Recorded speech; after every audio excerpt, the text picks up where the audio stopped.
What's up everyone, back for another vlog, and in today's vlog I'll be showing you the Shelfie beers that I'll be reviewing for the month of July 2024.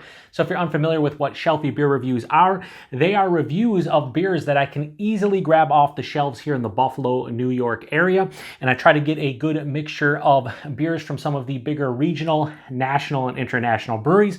And I post Shelfie beer reviews every single Tuesday and Friday of each month.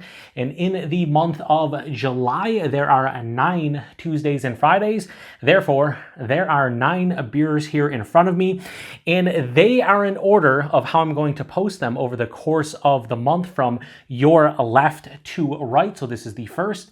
And this is the last. Now, before we go over these real quick, I want to kind of talk about the future of Shelfie beer reviews. So I've been doing Shelfie beer reviews for quite a while. I think I started it back in 2019, and it's been on and off over the past I'd say 5-ish years. I was gonna say 5+, but it's probably a little bit under 5 years. Now, I love doing Shelfie beer reviews. Why? Because it encourages me to revisit beers from yesteryear, try some new beers from breweries that maybe I don't regularly pick up. And most importantly to me is the interaction. And I know a lot of you out there can get beers from some of these bigger breweries. I know you drink a lot of beers from some of these bigger breweries. Not everybody can pick up that uber local or hyper regional brewery that has hype. So I love sprinkling these in a couple times a week because it's fun. It's fun to revisit them. It's fun to talk to you guys about them. However, if you don't know, I pretty much buy singles of everything that I purchase to review on the channel. Otherwise, it'd be very expensive to review all the beers that I do, pretty much posting a review per day. And recently, there's been some news given to me that Premier Gourmet, one of my favorite local bottle shops of choice, is undergoing kind of a change. And I don't know how viable they will be going forward for Shelfie beer reviews. I pretty much pick up, I'd say, 75 to 80% of the beers that I do for Shelfie beer reviews from Premier because 98% of their stock you can buy singles of. And there's no other, I would say, here in the Buffalo, I was gonna say in the entire West New York region, that's false, but here in the Buffalo, New York area, they are the main source of buying singles from some of the hype breweries, but also a lot of the so-called Shelfie breweries. So if that is no longer the case, or they don't have as much stock, it's going to be very difficult to find singles every single month to kind of do Shelfie beer reviews. Now, I'm not saying there's no more Shelfie beer reviews going forward. I'm just saying we'll see how it plays out in the near future. I anticipate, there being Shelfie beer reviews for next month and going forward. But if something happens, I just want to let you guys know that it's a bummer. It's a bummer. Let's just say that. So we'll see. I'll try my best. If I had to buy 4 6-packs or 12 packs of all the beers here in front of me, you're talking $100 to probably $150. Ridiculous. This beer over here, a 4-pack of it is like $40. So that is not, again, that's not something that I'm going to do for Shelfie beer reviews if I can't buy singles. So just want to throw that out there to let you guys know. Maybe down the line these will go away. I hope not, because this is what I enjoy doing, so we'll see. Anyway, let's go over the beers for this month. The first one comes from Abita, the Abita Brewing Company out of Louisiana. This is their Purple Haze, so it's a raspberry lager. Comes in at 4.2% alcohol by volume, and by the time I review this one, it'll be just under 3.5 months old. Now, Purple Haze is, this to me, when it comes to Abita, this and Turbo Dog are the 2 beers that I always think about, plain and simple. There's not many other breweries that I think about when I think about Abita. It's those 2 beers. I already reviewed Turbo Dog, I think, last year, so I'm going to review this one. And shout out to my dad. He gave me a can of this. I bought him the mixed pack of like fruited beers they have. It was this, their strawberry lager, their blueberry wheat, and their Barney, which is a blend of this and their Andy Gator. And he was nice enough to throw me a can of it, even though this is his favorite beer, so I could review it. So thanks, Dad, and can't wait to get into that one. Not my favorite, like fruited beer or anything, but it's been a while since I've had it, so we'll see what I'm feeling about it when we review it. Next, we have from Stone. We have a classic here. We have their Double Bastard Ale. So this is a big, more or less American strong ale. Comes in at, I want to say it's 10.5% alcohol by volume. And when I review this one, it'll be just under 2 months old. So Double Bastard Ale has the 2 sides here. But yeah, I think that's pretty awesome that we have the Double Bastard Ale. So I have not had this beer in a very long time. I haven't reviewed any of the Bastard beers on my channel So I got to grab Arrogant Bastard at some point. Obviously, I have had this one. I don't know if they released the Lucky Bastard or any of the barrel age versions, but this will be the first Bastard beer from Stone I'm reviewing on the channel. Looking forward to it. It's been a very long time since I had that one. I remember enjoying it. We'll see. Next, from Harpoon, we have their summer style. So they're calling this one a Hazy Blonde Ale, 5% alcohol by volume. And yeah, just, I guess, a Hazy Blonde Ale. I guess it's going to be a blonde ale with some hop characteristics. Instead of just calling it a hazy beer, they call it Hazy Blonde.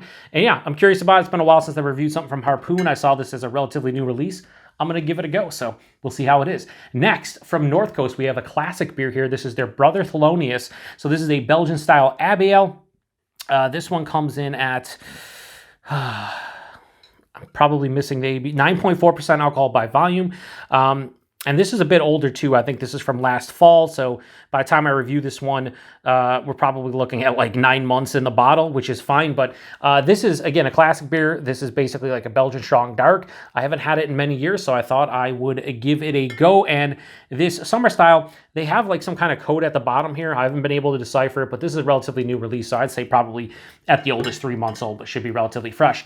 Next, we have from Zero Gravity, their Jaws. So this is a Czech-style Pilsner, and this one comes in at 5.4% alcohol by volume. By the time I get to this one, it'll be about, I'd say about a little under 3 months old. So I bought it because of the name, and I've had a couple friends had this one and said it was pretty good. So I'll see how it compares to their Green State Lager, but this one does sound pretty good. I like Czech-style Pilsner, so we will see. Next is a beer I'm sure a lot of you have had before. I've never had it. So this is from Dewclaw. This is their Sour Me Unicorn Farts. This is a glittered sour ale. They say it's an ale brewed with fruity cereal and edible glitter. I believe that fruity cereal is Fruity Pebbles. This one comes in at, I know it has to say somewhere, 5.5% alcohol by volume. And they have a code here on the side that I think I have deciphered to be about, I think this was brewed somewhere in May, so by the time we get to be under 2 months old, so a relatively fresh can of this. Never had this one that has the edible glitter, so we'll see how it comes off when I review it on camera. But yeah, I've never had that one before. I did their Unicorn Farts after.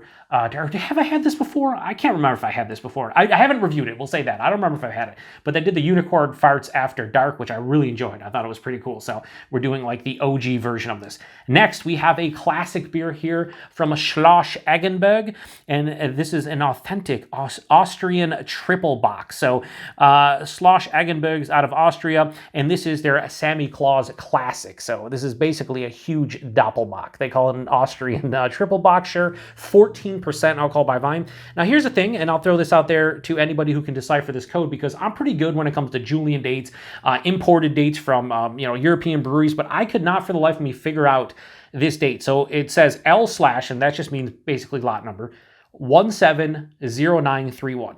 Now, I would think that would mean perhaps September 31st of 2017. There is no 31st day in September, so that's incorrect. Then I started trying to figure out other stuff. I would imagine this is a 2017 version, but I don't know what the 0931 means. Maybe I'm off. Maybe it's the one and it was brewed in 2021, and it just has a weird code. I tried to look everywhere for Schloss Eggenberg's, kind of lot code or however to decipher this, and I couldn't find it. So if anybody knows how old this is, I'd appreciate it, but I'd imagine this has some age on it. I have not reviewed this beer. I've had this beer numerous times before. Spoilers, it's fucking delicious. I love it. It's a big, boozy, malty beer. It's kind of wild, but yeah, I thought I'd finally review it. Next, we have from Allagash, their Surf House Summer Lager, 5.5% alcohol by volume, and by the time I review this one, we're looking at probably a couple months old. And yeah, this is just, they call it a summer lager. They have a little spiel on the back that I'll read when I review it, but it just says refreshing, balanced, and laid back. Okay, sure. So yeah, I'm curious to see how this one is. Just a low ABV kind of, well, not super low, 5.5, but a summer lager from Allagash. I'll give it a go. And the final beer is kind of a cheating beer. Is this a Shelfie? I would say this is a Shelfie beer now. If you go back, say, 4 to 5 years and then older, definitely not a Shelfie. Comes from Dogfish Head, and this is their 120-minute IPA. So this is the Imperial India Pale Ale, 15.5% alcohol by volume. And I believe I have deciphered the code here on the back to be somewhere like mid-March this was bottled. So by the time I review this one, it'll be a little bit over 4 months old. This beer specifically, does it matter? I don't really think so. I've had this beer super fresh, like under a couple months old. I've had this beer like 5 to 6 months old. I've had it a year or two old. I've had it like 5 years old. It changes trust me, it changes. However, I wanted to review one that's relatively fresh, so under 4 months old, and then maybe get an aged bottle down the line. Because sometimes you can just find aged bottles of this hanging out in coolers and on shelves and whatnot. But I want to review this one fresh. I've had it, again, many times before, just never reviewed it. Why? Because it's fucking 15.5%.